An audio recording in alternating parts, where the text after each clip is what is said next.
spent a lot of time in my bedroom, so I made it very zen. I picked the things that meant the most to me, and I brought them. I love plants. We lose power up here in the summertime because we're a high fire area. Hi, my name is Gale Arnold, and I live at the tiny home block, and welcome to my tiny home. This is a galley kitchen.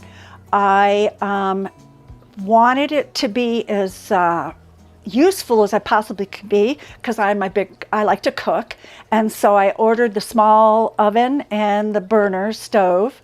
And the other thing that I have done is I have dried wildflowers from the local area, and we resined my countertops with the wildflowers. So it turned out lovely. So I have the pine trees in here, and I have pine cone, and some of the local birds' feathers are in here. And then also I've decided to put these blocks of wood on here so I wouldn't damage the counters. Then I have a small pantry here. Luckily it's hid behind the refrigerator, so it's where my dishes are and my snacks and my microwave and things like that.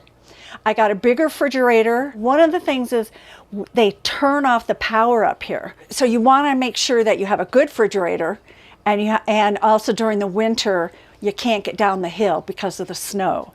So I wanted to make sure I had plenty of food. That way I can always cook and everything's good on that end. I have a washer dryer combo. The sink is pretty good.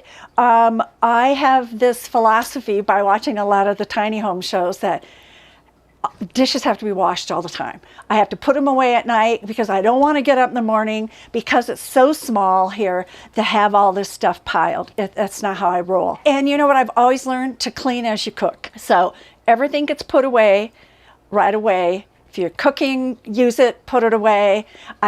It's just how I am. I like to have local foliage in my vases. I love plants, and so I have a lot of them, and they grow really well, but to have them, you have to take care of them. And it takes a long time to take them down, water them. I put them in the shower, I hose them off, or spray them off and fertilize them. But it's a really lovely thing to have in here. This is the bathroom. It's not very large.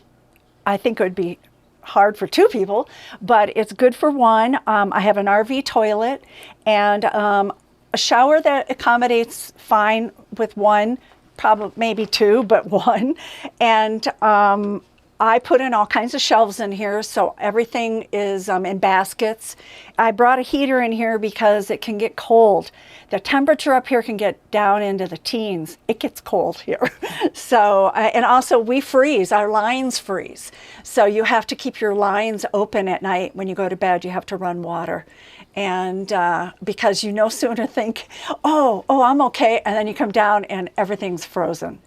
So anyway, but that's it. Just a little bathroom, but it accommodates me just fine.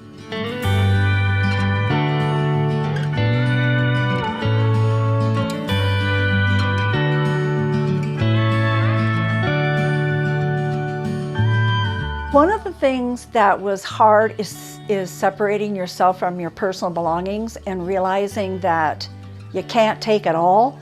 And so you had to get rid of clothes. So I picked the things that meant the most to me, and I brought them. And I still have a lot. So it's interesting, but I have a lot because I have a lot of plants.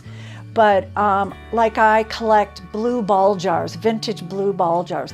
Well, I couldn't bring them all, so I kept the oldest and best shaped ones and gave the rest away. I gave a lot of stuff away. And I only wanted one TV. I didn't need to have a TV in the bedroom. And you have to compromise. So that's what you do. One of the features in this company is that they had storage under the stairs. And so I have my pantry area, and then like my appliances, my small countertop appliances, and then my dog and cat products are in here. And these little cubbies are for wax paper and Ziploc bags and things like that. And then I decided to get portable solar because we lose power up here in the summertime because we're a high fire area, and they will shut off our power, if we have high winds. And so I have to run my refrigerator off that, which it will last about 18 hours. It's never been off that long. So because one time before I got the panels, I lost everything in the refrigerator. Power was off so long. And then I have a little area here. I have a butcher block that rolls out for additional cooking. And then my dog has his food under there. And then this is a little dinette area. I only wanted something for two. I figured that way that not so many people will come over. Just keep it. But we did have a party here one night and roll out both of these, and it's set up for 4. And it was like being in a bar where we had appetizers and drinks. So it worked out fine. So at least it accommodates 4 people. This is 8.5 by 30. I went longer because someday when I don't want to climb the stairs, I can have a bed down here. So yeah, it worked out nice. And then I tell you, you got to have all your gear right here because it's really cold outside. Right now I don't have the boots in here, but there'll be all kinds of, your winter clothing and everything right here. In this part of my tiny home, I put a day bed so I can have company if someone visits. So I have an additional bedding area. And also it's big enough to where I can put a bed here later on in my life if I don't want to climb the stairs anymore. And I'm the only one here that has the big bay window, which is really nice when it's snowing. It's very pretty. And even any of the seasons, it's lovely. Also, I can keep an eye on my dog up here when he's out front because I had the front fence put in. And then above me is a second loft, and I have all my clothes up there, and I put a folding wall so you can't see the clothes.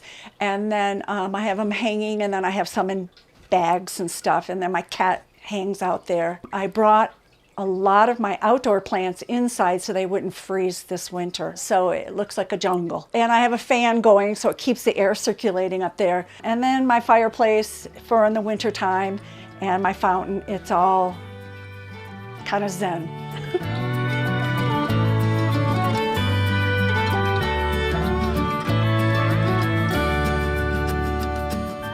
Kudos to all of the tiny home shows because it's really helped a lot of us build them. And but you can get a really nice tiny home that's already been made. I think that if you can go a little bigger, it's better. It can creep up on you fast if you only have 20 feet. That is small. So if you can go a little bit bigger, because you can go by 2 feet, 22, 24. If you can afford to go to 30, I would go to 30.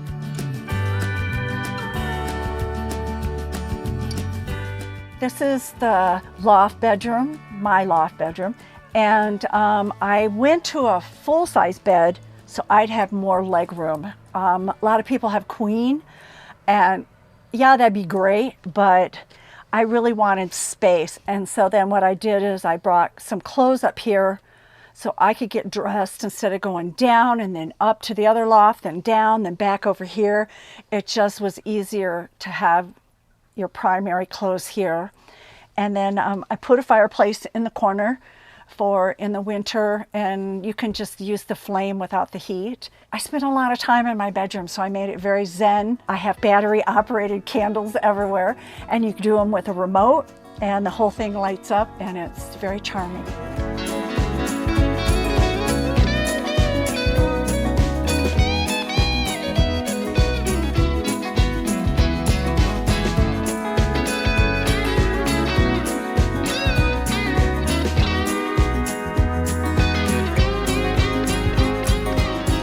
This is Gale Arnold, and thank you for coming to my tiny home for a tour. This is the tiny home block in Mount Laguna. We hope you enjoyed our tour. Thank you very much.